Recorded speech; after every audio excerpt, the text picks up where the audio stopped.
মাশাআল্লাহ দেখেন কত সুন্দর আমার ধনেপাতা হয়েছে, ডাঁটা শাক হয়েছে। ধনেপাতা আমি অনেকবার খাইছি, এত সুন্দর হয়েছে দেখতে, একদম মাশাআল্লাহ অনেক সুন্দর লাগতেছে, খেতেও অনেক মজা হয়েছে। ধনেপাতাগুলি এত সুন্দর, একদম অর্গানিক, কোনো প্রকারের সার ব্যবহার করা হয় নাই, এমনি মাটিতে হয়েছে।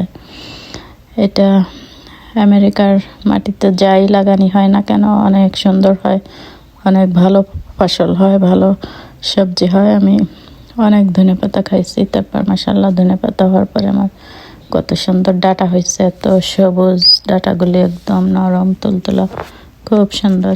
তো আমি এখান থেকে কিছু ডাঁটা উঠে নিব। তারপর ডাঁটাগুলি আমি ইলিশ মাছ দিয়ে রান্না করব। অনেক ডাঁটা হয়েছে আমার মাশাআল্লাহ এবছর।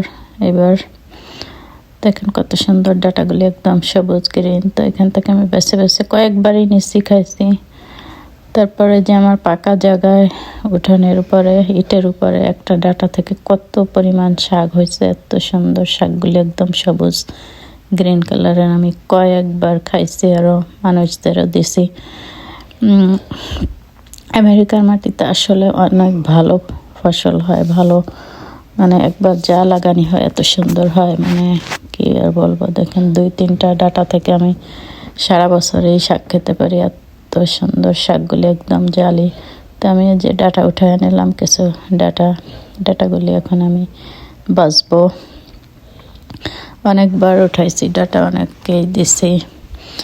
ডাঁটাগুলি অনেক মজার, খেতে অনেক ভালো লাগে, কোনো প্রকারের সার ব্যবহার করা হয় নাই, নিজের হাতের নিজের ক্ষেতের ডাঁটা। আমি যে উঠায় নিয়ে আসছি, এখন বাছতেছি আমি আর আমার শাশুড়ি আমার সাথে থাকে, তো উনি আমাকে শাকসবজি বাছার জন্য হেল্প করে। তো আমি যে ডাঁটাগুলি বাছতেছি, আর ডাঁটাগুলি ইলিশ মাছ দিয়ে রান্না করব, আর শাকটা ভাজি করব চিংড়ি মাছ দিয়ে। তো আমি বিদেশে থাকার পরেও যে আমি নিজের বাগান থেকে এত শাকসবজি খেতে পারি, এটা অনেক বড় একটা পাওয়া, আমার অনেক বড় একটা আনন্দের ব্যাপার। মানে আমার অনেক ভালো লাগে বাগান করতে, শাকসবজি নিজের বাগান থেকে উঠায় খেতে। খাওয়ার চেয়ে দেখতে বেশি ভালো লাগে, আর অন্যদের দিতে বেশি ভালো লাগে। আমি তো সবাইকে, আমার আত্মীয় স্বজন, বন্ধু বান্ধব যে যেখানে আছে সবাইকে দিছি, মানে অনেক ভালো লাগে। তো আমি যে ডাঁটাগুলি আমার বাছা হয়ে গেছে, তো আমি ডাঁটাগুলি ইলিশ মাছ দিয়ে রান্না করতেছি।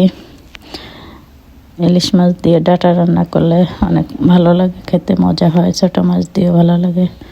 তো আমার ভিডিওটা এই পর্যন্ত। ভালো লাগলে প্লিজ আমার চ্যানেলটাকে একটু সাবস্ক্রাইব করে দিন। সবাই ভালো থাকেন।